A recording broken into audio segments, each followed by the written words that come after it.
Good morning. Today is Thursday, the 25th day of Iyar. Last night we counted 40 days of the Omer. And yesterday we started chapter 51 in the Tanya. And I gave the recording late last night. We put it on. So we're going to give a brief overview of what we spoke yesterday. And we begin the last three chapters of the Tanya now begins. And Tanya, of course, has 53 chapters. Now, the Alter Rebbe here goes back to what he spoke. He said in chapter 35 about the divine presence that is on every single person. And this is like the fire of Hashem, and we need to keep it going. We need to give fuel to this fire. What is the fuel? The fuel is the mitzvahs.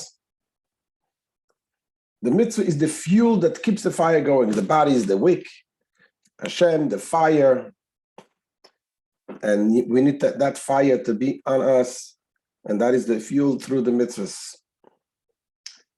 And the Alter Rebbe says we need to understand, what does that mean? Why is the mitzvah considered the fuel, the oil, he calls it the shemen? And in order to do this, to explain this, the Alter Rebbe says we need to explain another concept that we need to understand in general. What does it mean that God dwells here and doesn't more than he dwells elsewhere? In the Holy Temple, God dwells. God's presence is there in the Holy Temple. You know, people come to Yerushalayim even today. They get excited to come to the Western Wall. They kiss the wall. Why? Because it says the Shekhinah, divine presence, did not move from the Western Wall. Hashem's presence is there. You feel the holiness. Not only that, it says when 10 people are together, when 10 Jews are together, there is a holiness in that place. There is Hashem's presence. So what does that mean? Hashem's presence is there more than elsewhere. God is everywhere. Melo kol haaretz kavodo. Hashem's glory, Hashem's presence is everywhere, that fills the whole entire world. So to understand it properly, the Alter Rebbe says, he began to explain that we can understand it by analyzing the human condition. The way Hashem created us in his image. And as it says, Mi besari echazeh Eloka. From my flesh, I can see God.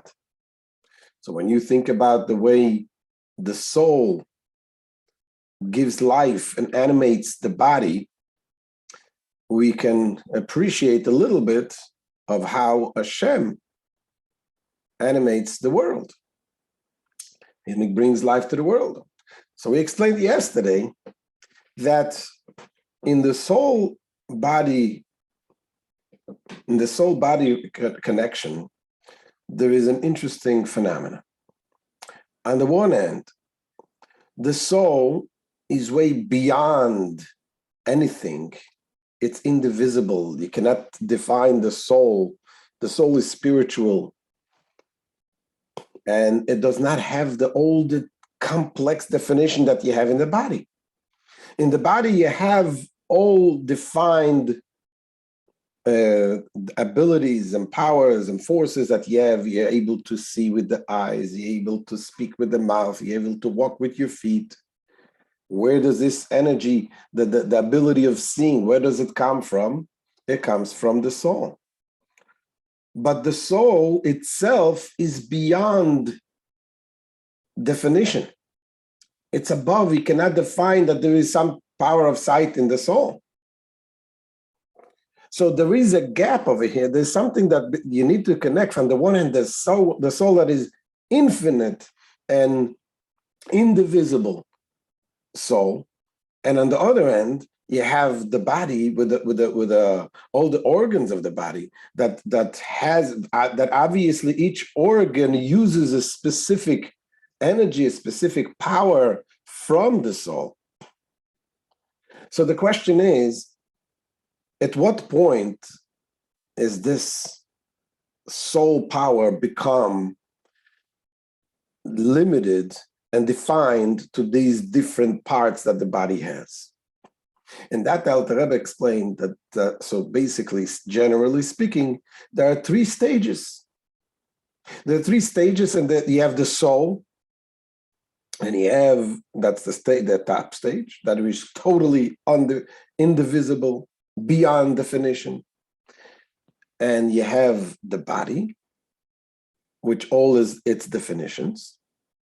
And then you have something in between that brings the soul into the point that it becomes potentially giving life in individual to all individual organs. And that potential state is in the brain. So the soul itself gives life, and the soul is equally everywhere, every part of the body, just like the body is equally alive.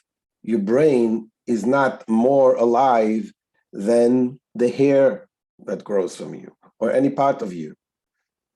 They're equally alive.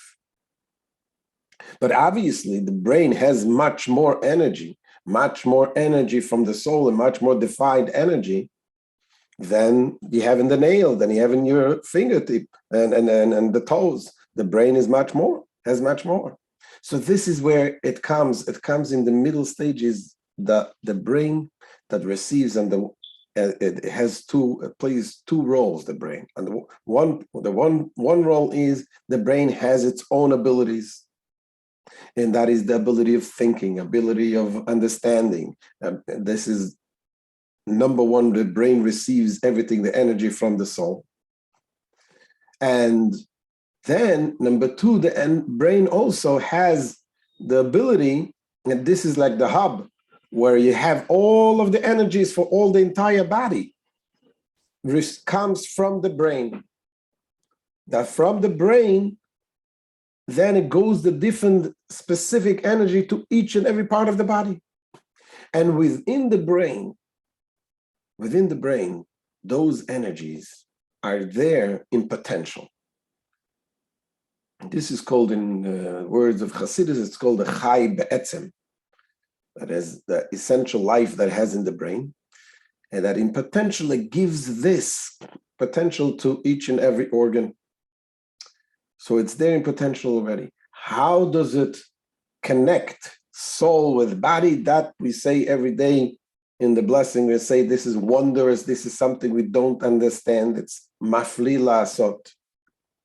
We say this is the wonders that Hashem does. He connects a body and a soul, because the soul is spiritual, the body is physical. But the Alter Rebbe here gives us an explanation that we see in ourselves a similar situation.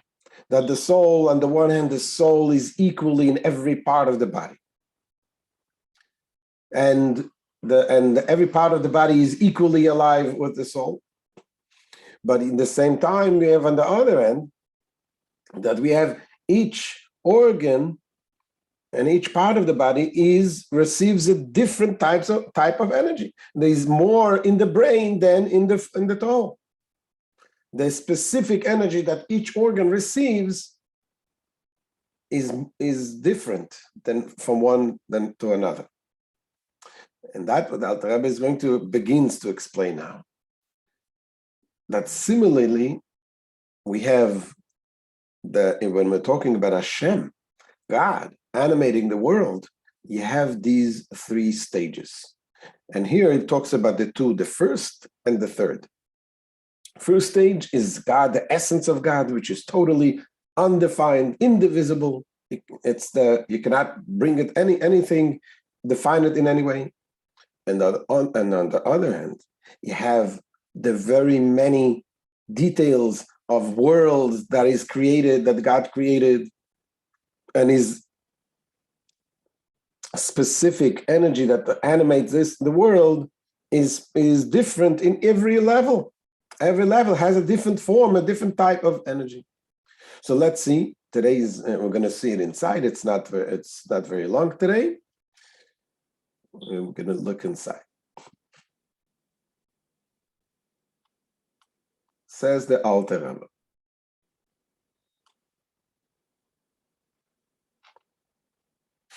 וככה ממש, says the Alter Rebbe, ככה ממש על דרך משל, in a truly similar manner. Figuratively speaking, Ein Sof Baruch Hu memale kol almin lachayosim. The blessed Ein Sof, Hashem, fills all world so as to animate them.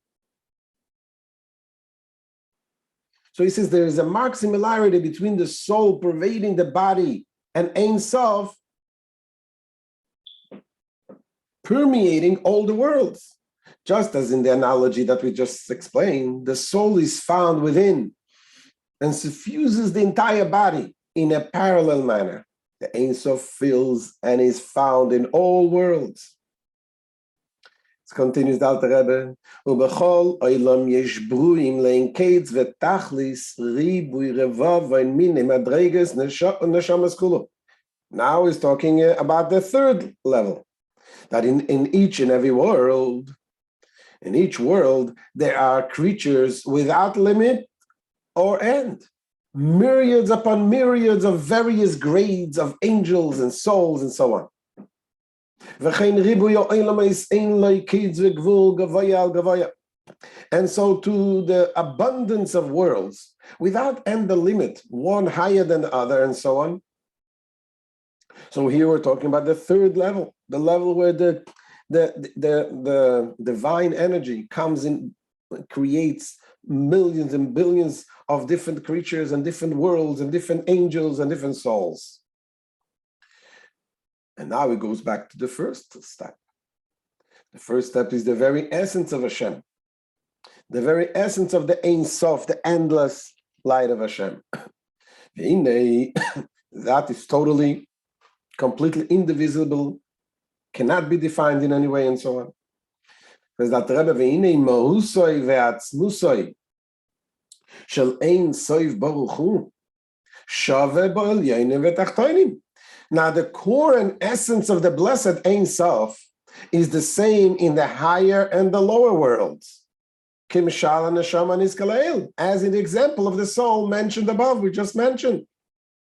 When the Alter Rebbe explained that the soul's core and essence is not divisible,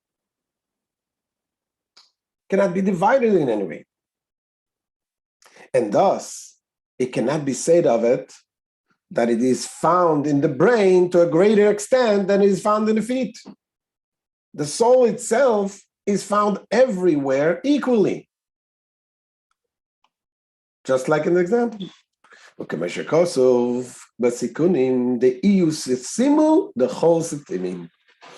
As it is written in Tekurim, this is the Zohar, that he is hidden from all the hidden. What does it mean, hidden from all the hidden? The hidden, we're talking about the spiritual worlds. The spiritual worlds are hidden from us because we don't understand them. They're so way beyond our comprehension. So even there, says the Alter Rebbe, even there in the hidden world, he's hidden from the hidden. It is beyond understanding. And he's equally there than here. He's equally concealed there than as he's concealed here. Again, what does that mean?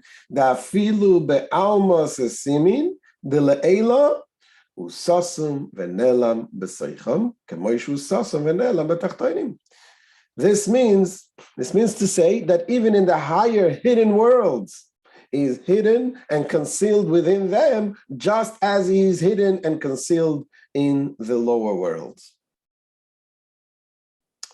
Thus, says the Rebbe, the intent of the Tikkunei Zohar is not that God is more concealed